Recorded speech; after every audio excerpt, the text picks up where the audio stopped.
네, 태풍 카눈이 우리나라 특히 이제 서울 지나가는 오늘 밤 늦게까지는 긴장을 늦춰서는 안 되겠습니다. 이번엔 박정민 기상청 예보 분석관을 화상으로 연결하겠습니다. 안녕하십니까? 안녕하세요. 네. 자, 예보관님, 지금 그 태풍의 속도는 어떤 상태입니까? 네, 지금 현재 경북 안동 남서쪽 약 40km 부근 육상에 위치하고 있고요. 시속 38km의 속도로 북진 중에 있습니다. 네, 시속 38이면 어느 정도인가요, 속도가?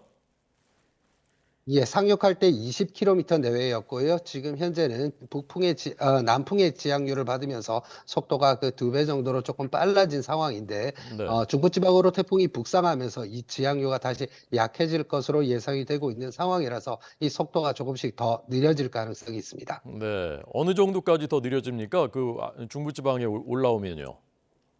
저희가 예상할 때는 지금 현재 약 10km 내외 정도까지 속도가 느려질 것으로 예상되고 있습니다. 10km면 매우 이례적으로 느린 겁니까?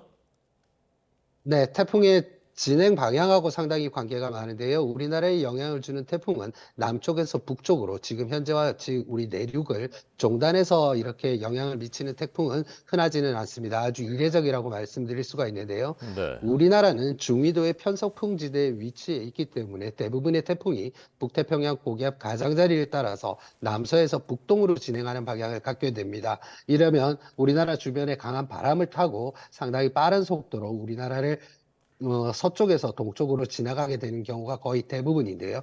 지금 현재는 지향류가 약해서 태풍의 이동 속도가 상당히 느리고 그리고 우리나라의 가장 긴 쪽인 남에서 북으로 종단하는 그런 태풍이기 때문에 느린 속도에 긴 거리를 지나가야 되기 때문에 우리나라에 영향을 줄 수 있는 그 시간은 조금 더 긴 것으로 보여져서 위험한 상황이라고 말씀드릴 수 있겠습니다. 네. 매우 느릿느릿 한반도 한가운데를 통과해 가고 있는 태풍 카눈입니다. 경로는 지금 그 당초 예상했던 것과 비슷하게 가고 있습니까? 네, 맞습니다. 남해안 쪽에서 상륙해서 우리나라 경상도 부근을 지나 중부지방 그리고 서울의 동쪽을 지나서 북한 쪽으로 북상할 것으로 보고 있는 상황인데요. 지금 현재 실황들은 태풍은 지상 부근에 있는 지형을 따라서 계속해서 이동 경로가 지그재그로 움직이게 됩니다. 따라서 지금 현재는 산악 지역을 지나고 있기 때문에 태풍의 중심이 조금씩 흔들리는 모습이지만 어느 정도 그 평지 쪽으로 들어온다라면 계속해서 저희가 예보하고 있는 그 경로들을 따라서 움직일 것으로 예상되고 있습니다. 네. 조금 전에 안동 근처 지나고 있다고 하셨나요? 네, 맞습니다. 지금 현재는 안동 근처를 지나고 있는 상황입니다. 그럼 아까 3시쯤이면 청주까지 간다고 했는데 그게 좀 늦어지는 건가요? 네, 실제로 지리산과 덕유산 쪽으로 해서 약간은 동편에서 지나가는 그런 경로인데요. 산악 지역에 의해서 지금 현재 지상 부근에서 태풍의 중심을 찍어야 되는데 태풍의 중심이 약간은 동쪽으로 움직였다고 생각하시면 되겠는데요. 네. 그렇지만 지금 현재 태풍의 눈 자체가 워낙 크고 태풍의 중심만 위험한 것이 아니라 태풍의 강풍 반경, 즉 영향 범위는 우리나라 전역에 걸쳐서 있기 때문에 네. 태풍이 중심이 어디냐라는 게 중요하다기보다는 우리나라가 태풍의 영향 반경 안에 어느 정도의 위치에 있느냐 이런 부분들을 고려하셔야 됩니다. 따라서 우리나라 전역은 지금 현재 태풍의 영향권 안에 있어서 상당히 위험한 상황이다라고 생각을 하셔야 되겠습니다. 네. 오른쪽 반경하고 왼쪽 반경하고의 위험도를 따지자면은 어떻게 어느 정도로라고 설명할 수 있습니까?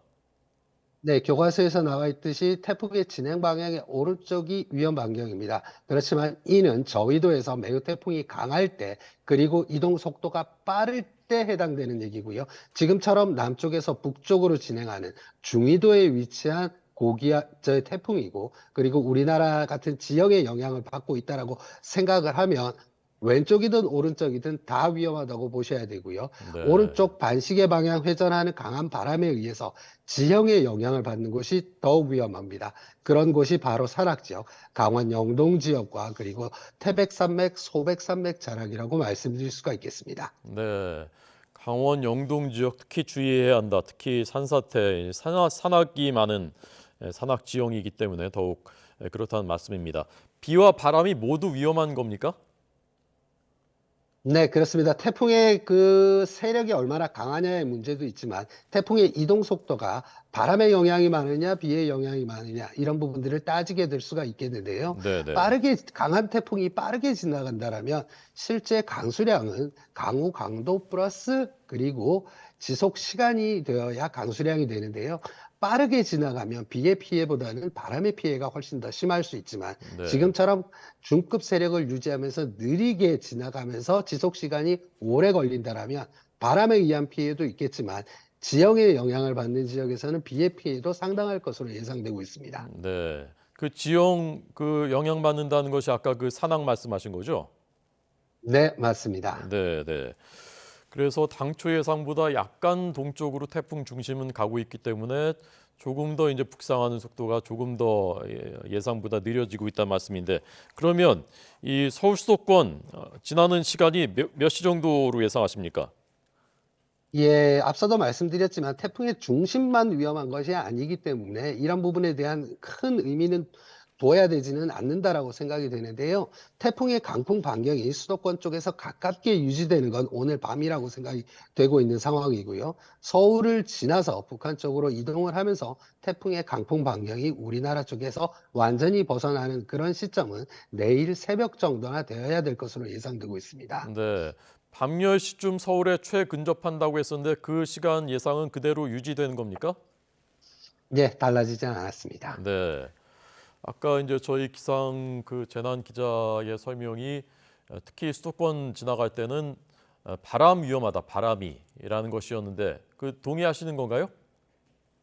네, 맞습니다. 도심 지역에서 특히 그러한 현상들이 많은데요. 높은 빌딩들이 좁은 간격을 두고 이렇게 건설되어 있는 특히 도심 지역에 바람에 의한 피해가 많습니다. 건물과 건물 사이에 빌딩 사이에서 풍속이 더욱 강화되는 그런 경향들이 나타나고 그런 경향들이 관측도 되고 있는 상황입니다. 따라서 바람에 의한 피해가 도심 지역에서는 오히려 더 많을 수 있습니다. 그리고 도심 지역은 그 재난에 대비한 하수 시설이나 하수 처리 시설들 이런 부분들이 그 사회 기반 시설들이 잘 되어 있는 부분이라서 오히려 그 비에 의한 피해는 오히려 줄어들 수는 있지만 워낙 그 사람들이 많이 모여 사는 인구 밀집도가 높기 때문에 한번 피해가 발생하면 또 크게 발생한다는 그런 위험성도 있습니다. 그래서 바람뿐만이 아니라 비에 의한 피해 자체에도 대비가 철저히 이루어져야 된다고 생각합니다. 네. 그 말씀하신 빌딩의 영향으로 바람이 더 강해지는 그 강도가 어느 정도로 더 강해지는 건가요, 통상? 통상이라는 거는 없고요. 특정 지역의 바람길에 따라서 어떤 식으로 건물 배치가 되어 있느냐에 따라서 조금씩 다른 상황입니다. 특히 이제 부산 쪽에서도 그러한 연구가 진행되고 있는 상황이고요. 해안가 쪽의 빌딩들 사이에서 그리고 서울 같은 경우에도 그런 현상들은 분명히 나타나지만 모든 곳에서 기상의 관측을 할 수는 없는 상황이라서 정확히 이곳은 이렇고 이곳은 몇 배 정도 더 증폭이 되더라. 이런 연구 결과들은 아직은 없는 상황입니다. 네, 수도권 지날 때는 초속이 대략 몇 미터 정도로 예상됩니까? 예, 지금 현재 태풍은 그 중심 부근의 최대 풍속이 29m, 약 100km per hour 정도의 속도를 보이고 있는데 이 부분은 차츰차츰 줄어들겠지만 서울을 지날 때도 중급 강도를 유지할 가능성이 높기 때문에 지금 현재의 강도에 버금가는 그런 정도의 위험성이 있다고 생각됩니다. 이 부분은 태풍의 중심 부근이기 때문에 수도권을 비롯한 중심에서 조금 먼 지역 정도까지는 순간적으로 바람이 15에서 25m까지 강한 바람이 관측될 가능성이 있습니다. 네. 북한으로 올라간 뒤에 이제 북한 지역에 많은 비를 특히 임진강 쪽에 뿌리면서 환강댐이 무단 방류되는 이것을 이제 우려하고 있는데요. 북한 올라간 뒤에도 계속 비가 많이 내릴 가능성이 있습니까? 네, 이 태풍이 느리게 북진하는데요. 이 북진한 이후에 편서풍을 타고 빠르게 동쪽으로 빠져나가지 못하고 여전히 태풍을 이끌어주는 지향류 자체가 없기 때문에 황해도와 평안도 쪽에서 오랜 기간 열대 저압부로 약화되면서 많은 비를 뿌릴 수 있는 가능성은 충분히 잔존하고 있는 상황입니다. 이런 부분에 대해서 접경 지역 하천 관리나 이런 부분에 대한 특별한 관리가 필요하다고 생각됩니다. 네, 알겠습니다. 박정민 기상청 예보 분석관의 설명 들었습니다. 분석관님 감사하고요. 계속 고생해 주시기 바랍니다. 감사합니다.